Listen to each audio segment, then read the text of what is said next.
KMML ആളെടുത്തിട്ട് എത്ര നാളായി? IRL ആളെടുത്തിട്ട് എത്ര നാളായി? കേരളത്തിൻ്റെ പൊതുമേഖലാ സ്ഥാപനമായ TCCയിൽ ഒരു അപ്പോയിൻമെൻറ്റ് നടന്നിട്ട് എത്ര നാളായി? ഞാനവിടെയൊക്കെ യൂണിയൻ പ്രസിഡൻ്റാണ്. ഒരു പുതിയ ഒരാൾക്ക് ജോലി കൊടുക്കാൻ പറ്റുന്നില്ല. ഉള്ള ജോലിയിൽ നിന്ന് ആൾ റിട്ടയർ ചെയ്യുമ്പോൾ കോൺട്രാക്ട് ലേബറെ വെച്ചുകൊണ്ടാണ് കേരളത്തിലെ പബ്ലിക് സെക്ടർ നടന്നുകൊണ്ട് പോകുന്നത്. നിങ്ങളൊന്ന് അന്വേഷിക്കുക. പബ്ലിക് സെക്ടർ നടത്തിക്കൊണ്ട് പോകുന്നത് പുതിയ അപ്പോയിൻമെൻറ്റ് നടത്തിയിട്ട് എത്ര നാളായി? ഈ ട്രാക്കോ കേബിൾ പൂട്ടിപ്പോയില്ലേ? ടെൽക്ക് പൂട്ടലിൻ്റെ വക്കീലാണ്. അഗ്രോ മെഷീനറി കോർപ്പറേഷൻ പൂട്ടലിൻ്റെ വക്കീലാണ്. ട്രാവൻകൂർ സിമൻസ് പൂട്ടലിൻ്റെ വക്കീലാണ്.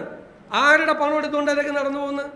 നമ്മുടെ നികുതി പണം, നമ്മുടെ എക്സ്ചക്കറിൽ നിന്നുള്ള പണം, നിങ്ങളും ഞാനും കൊടുക്കുന്ന നികുതി പണം എടുത്തുകൊണ്ട് ഈ ഒരാൾക്ക് പോലും ജോലി കൊടുക്കാൻ പോലും പറ്റാതെ, റിട്ടയർമെൻറ്റ് വേക്കൻസിയിൽ പോലും ഒരാളെ നിയമിക്കാൻ പറ്റാതെ ഉള്ള പബ്ലിക് സെക്ടറെ എടുത്ത് തലയിൽ വെച്ചിട്ട് സ്വകാര്യ നിക്ഷേപം പാടില്ല എന്ന് പറഞ്ഞാൽ ആ പോളിസിയോട് ഞങ്ങൾക്ക് യോജിപ്പില്ല. ഞങ്ങൾ സ്വകാര്യ നിക്ഷേപം കേരളത്തിൽ കൊണ്ടുവരും എന്നാണ് UDF ഗവൺമെൻറ്റിൻ്റെ പോളിസി. അല്ലെങ്കിൽ കേരളം ഉണ്ടാവില്ല.